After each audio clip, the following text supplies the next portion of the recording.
Hello and good evening. I'm Melisa Idris. And I'm Sharaad Kuttan. You're watching Consider This, the show where we want you to consider and then reconsider what you know of the news of the day. The latest amendment to the Emergency Ordinance will now allow the Prime Minister, Chief Ministers and Menteri Besars to unfettered access to public funds without legislative approval. Now, was the Emergency Ordinance designed to allow for this? And what consequences will this have for good governance? A little later on the show, we'll be speaking to economist Nungsari Ahmad Radhi about the moral hazard of an executive tapping into public funds without checks and balances. But first, lawyer Sin Yew joins us for a legal perspective. Sin Yew, good evening. Thank you so much for joining us tonight. Now, can you begin by outlining specifically what was in the two new sections to the Emergency Ordinance of 2021? Hi, good evening. Thanks for having me again.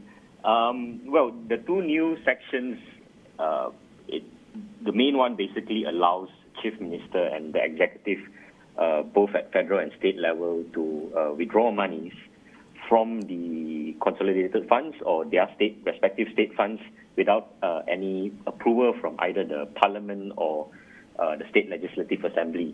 And in the normal course of things, no money shall be withdrawn from these funds unless there is legislative approval. And this is normally done by way of a supply bill or a supplementary supply bill, and it will be debated in the legislature. And once it passes, it becomes law, and it authorizes the executive to withdraw from these funds. And the process is important because it allows public scrutiny over why monies are being withdrawn and how they are being utilized. Sin Yew, correct me if I'm wrong, but what critics are also saying is that the design of the Constitution allows sitting government, in the event that they can't get parliamentary approval, to spend that money first, but still have the responsibility of having it approved later by Parliament. Is that correct? That is correct. But the problem, I think the issue here is that whether this is a genuine emergency. In a genuine emergency, there may not be time to go through this process, and the government is allowed to override this whole process and withdraw from the funds because they may need to utilize and withdraw these funds urgently.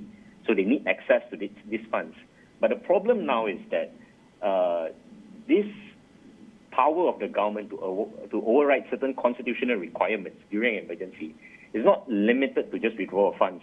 It allows the government to ignore any provision of the Constitution except for religion, custom, citizenship and language. And one of the things which the government had chosen to ignore is the requirement to summon for a parliamentary sitting within that 6 months time period. And here's the thing. Having an emergency does not, by the fact itself, mean that Parliament has no role to play, which the government has chosen to ignore. In fact, it's quite the other way around. Article 150, which is the provision that allows for emergency to be proclaimed, it envisages a situation where Parliament can continue to sit through an emergency.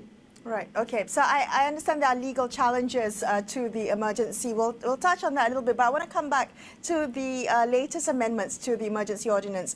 I'm wondering, with these two new sections, does the government need to make transparent whatever funds they are withdrawing out of the consolidated funds? Is there any kind of accountability? Do we know that these funds will be used for COVID-19? Yes, the government still has to account for it and make it transparent how they're using it. Because under the Constitution, there is a requirement to table an annual audited report for Parliament. And this provision of the Constitution, it's not suspended, it's not worried. And so the government still has to account for the money utilized. And as for whether they can be held accountable, this is a tricky one because Section 10 of the original ordinance, it gives immunity to the executive for any action really done in good faith in carrying out the provision of this ordinance. So there's two qualifiers. First, that act needs to be done in good faith. And the second, the ordinance itself must authorize them to do it and for the purpose it was authorized for.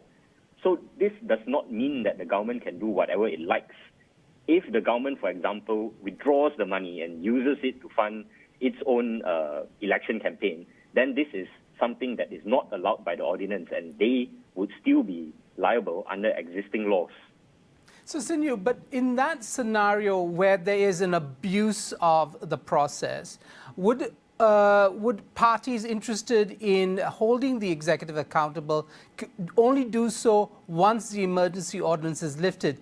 Are we looking at a situation where the government is probably incentivized to hold on to the emergency ordinance in order to protect itself from any kind of claims that it abuses the process?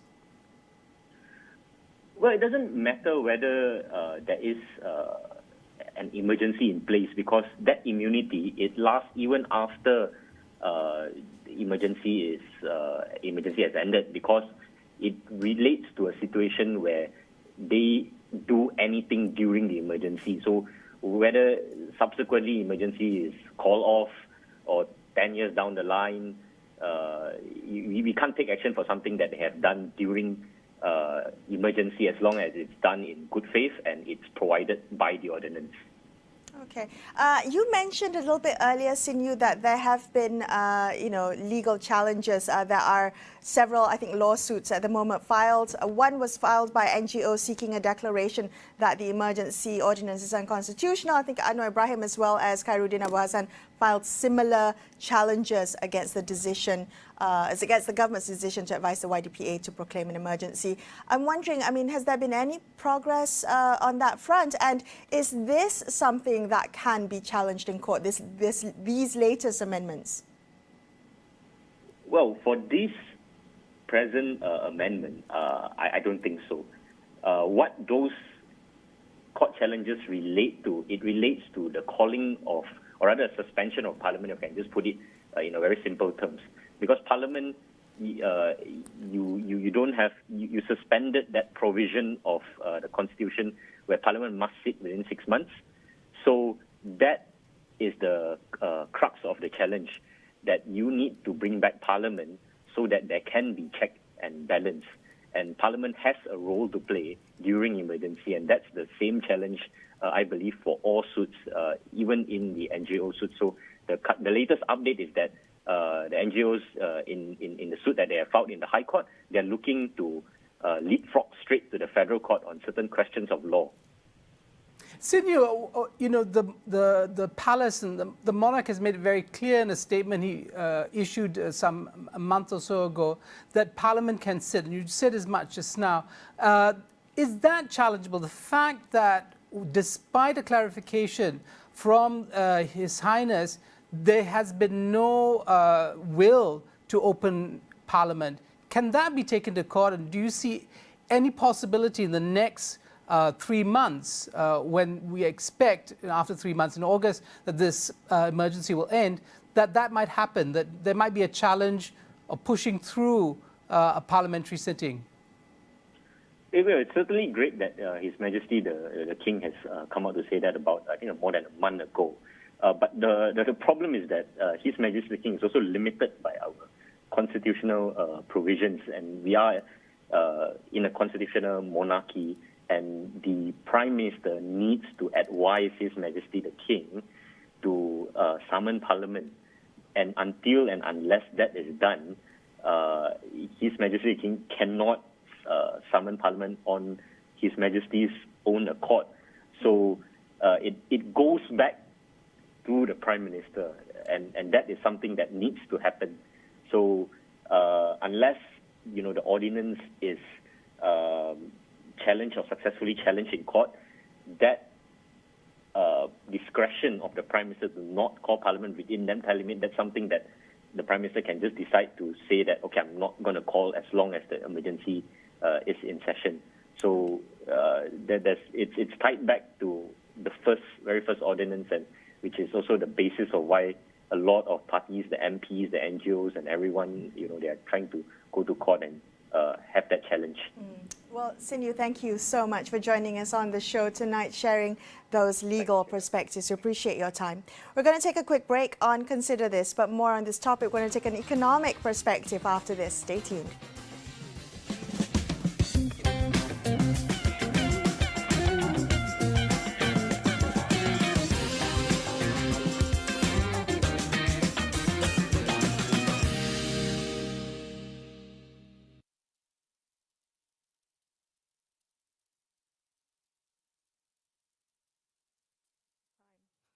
It's like 5 minutes.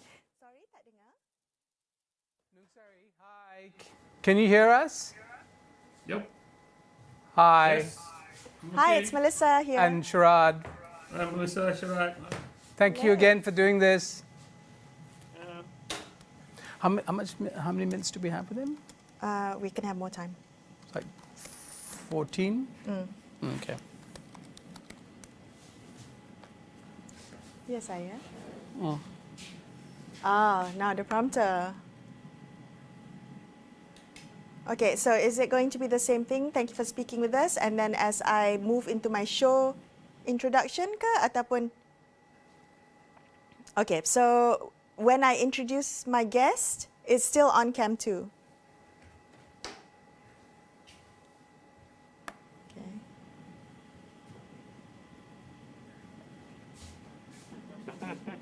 Okay, so when I introduce Dr. Nungsari, Yes. Okay. okay, so when I introduce the guest, I'm still on cam 2. When I ask my first question, I go to cam 1. Excellent. Thank you.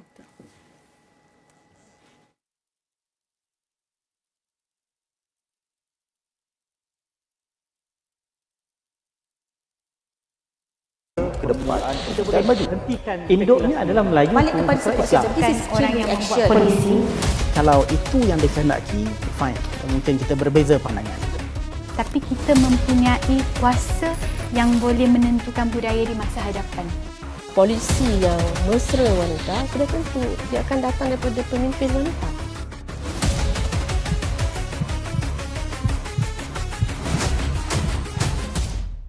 Perang COVID-19 masih belum berakhir. Dalam kita berusaha memutuskan rantaian wabak ini, kita jangan terpedaya dengan virus maklumat palsu. Simak fakta melalui www.astroawani.com atau aplikasi Astro Awani. Teruskan berdisiplin, ratakan lengkungan pandemik ini. The third wave of COVID-19 has taken us by storm.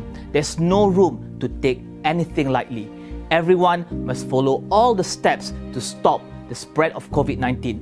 Social distancing, face masks, follow these steps, this SOP with the utmost discipline. Together, we can flatten the curve.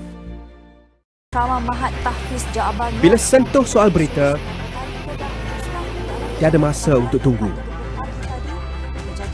Kepada anda kami bawakan fakta.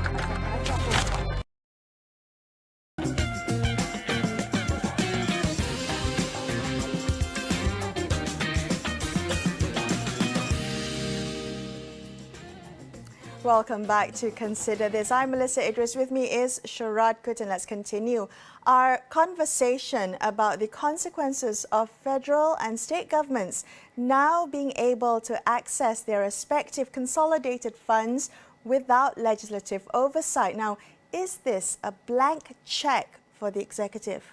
Economist Dr Nungsari Ahmad Radhi joins us on the line now. Good evening, Nungsari. Now, the rationale given for the emergency was COVID-19. I'm wondering whether this justifies allowing the government a free hand in the kitty, so to speak. Not at this point, because I think for the federal government, the Parliament has already approved for 2021 budget.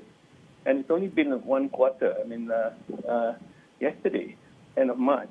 So there's really no reason, given that the budget has already been passed and it's only been 3 months, that the executive is given a free hand. I think it's way too early to do that. Oh, so you're saying that Not because it's only... the fact that No, sorry, so you're saying that just because it's only the first quarter, there's still there's still more resources that they can tap? Is that what you're saying? Yeah, there is a budget now. There is a budget that was approved. Nungsari, it's been reported that Bank Negara figures for the first 3 months show a 60% increase compared to the Harapan's first 2 months in 2020. Some $31 billion have been spent. Could that be the reason why the government is looking for extra funds? Usually it's actually a cash flow problem for them, actually. There is a budget, there is an estimated revenues and expenditures. I think revenues might not be linear or corresponding, it doesn't correspond to the spending. Typically, there is a March session in normal years, right? And during the March session, the government would actually table a supplementary budget to raise more money. So they could just maybe call Parliament and raise a supplementary budget. But there is a budget. My point is that there is a budget. If they need to do a supplementary budget, it's only been 3 months. They could just, by right they shouldn't, but if they need to, they can just call Parliament. Right. So economically speaking, what are we looking at? I mean, what are the dangers to government fiscal discipline in allowing this? Is this a blank check for the government? Is this an opportunity for limitless spending? No, I mean, I don't think it's a blank check in the sense that hopefully there will be a time when this thing ends and there will be an audit. But the emergency powers, capital E, is a broad one. I think government is not liable for any sort of decision they take during the emergency. So that's one issue. But the more damaging issue, in my view, is actually the issue of confidence. Two levels of confidence. One is there's going to be deficits for the next so many years. There have been deficits for the last 20 years. So that means the government has to keep on borrowing. Now the capital market, the debt market, doesn't look kindly to this sort of behavior. That's one.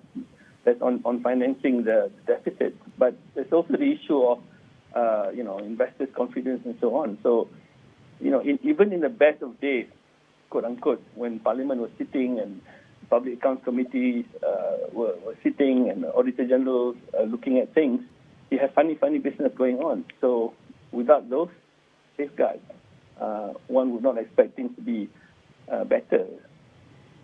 Nungsari, former second deputy finance minister, second finance minister rather, Johari Abdul Ghani, made a similar point about foreign investor confidence. Could you help us unpack that? I mean, what exactly is the relationship between this kind of action taken by a national government and foreign investors? No, I mean, if I were to do a political risk assessment report, I would be looking at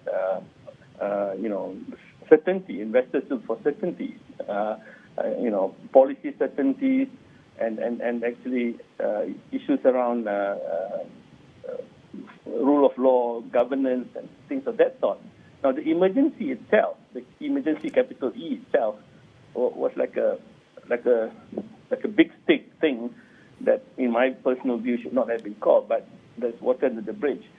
But having done that, the powers within that should be used very, very, very, very, very carefully, and only when really, really, really necessary. And things are normalizing, things are going back to normal. You want to project the confidence that things are normalizing. So if things are normalizing, you want to do things in a normal way. And this is not normal. So it's sending the wrong signals. I'm just wondering if there is at all a silver lining to be had from this amendment to the Emergency Ordinance.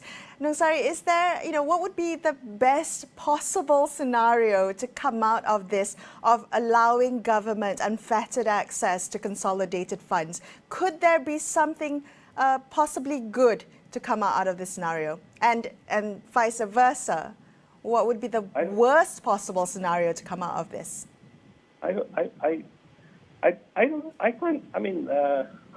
not putting a partisan hat or anything, but I'm just putting on the hat as a taxpayer.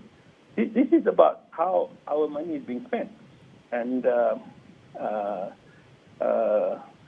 normal procedure is that, like management put up a proposal, the board approves the proposal, and therefore they can withdraw money. So the board here is Parliament. Management should not have totally free hand in terms of how they want to use money. It has to go to the board. The board, shareholders have to approve. So Parliament has to approve. This is a precedent that's not good on a constitutional basis, on governance, and on managing of public funds. I mean, I'm being totally non-partisan here, being just a taxpayer and a citizen. This is not good. I can't see any silver lining to this, actually.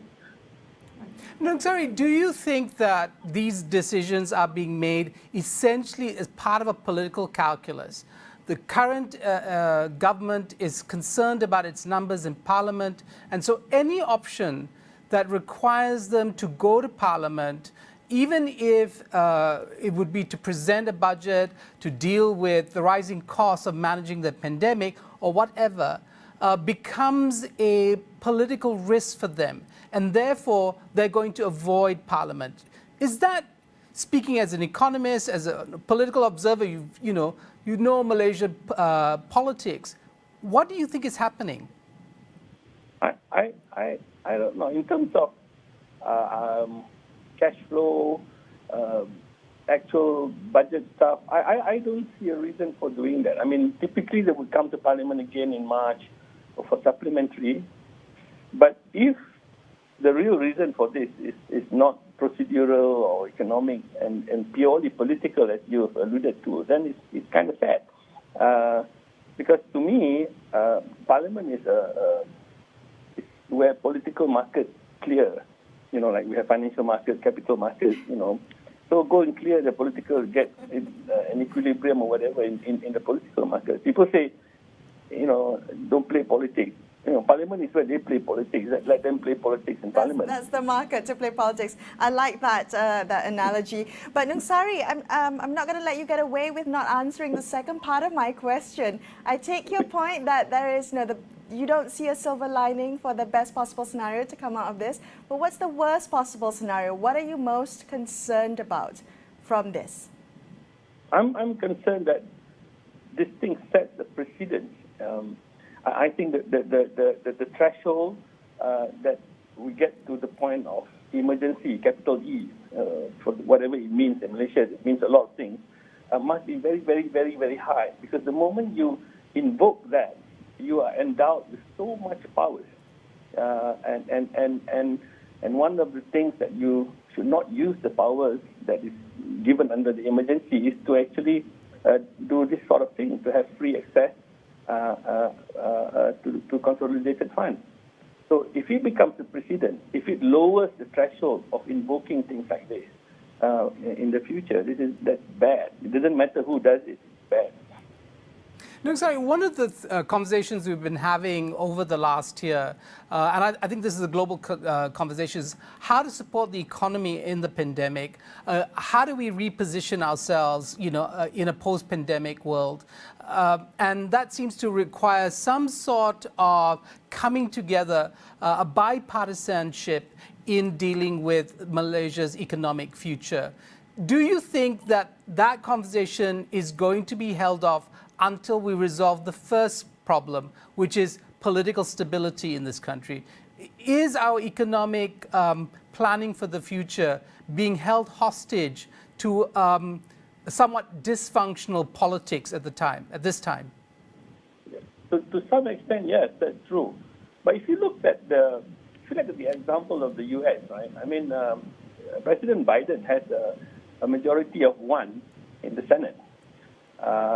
And that's because his own vice president can break the tie. And he just pushed through a major bill. And he was pushed through on a totally partisan voting line. And he was an ambitious one. I think if you have a clear picture of what you want to do, and you have even the slimmest of majority, in Parliament, as was the case for Joe Biden in the U.S. Congress, push it through. In the end of at the end of the day, even though in that case none of the Republicans voted for it, but the polls show that actually it was very popular. So you have to have a story, right, and a plan to push it through. So Nungsari, are you saying we don't have a clear picture of what we should do? Is there a plan for Malaysia? Yeah, I honestly, I don't think so, actually. If you have a plan, even if you have a majority of one or two, in the case of U.S., they have majority of one. You push it through. And you put it on the table, you push it through, and you try to get the support of the people. Even if you don't get the support of people who are opposing you politically, get the support of the people and get going with it. I mean, in the case of Biden, he's pushing through another 3 trillion for infrastructure after doing the 1.9 trillion on the COVID assistance thing. So you can use the political platform, but push it through. Right. Nungsari, thank you so much for speaking with us tonight. Always a pleasure having you on the show. Thanks for your time. That's all we have for you on this episode of Consider This. But before we leave you tonight, a quick reminder, don't forget to get all the latest news and information on COVID-19 vaccines at astroawani.com and the Astro Awani app. Thank you so much for watching. I'm Melisa Idris. And I'm Sharaad, Kuttan, signing off for the evening. We will be back with you same time tomorrow. Till then, good night.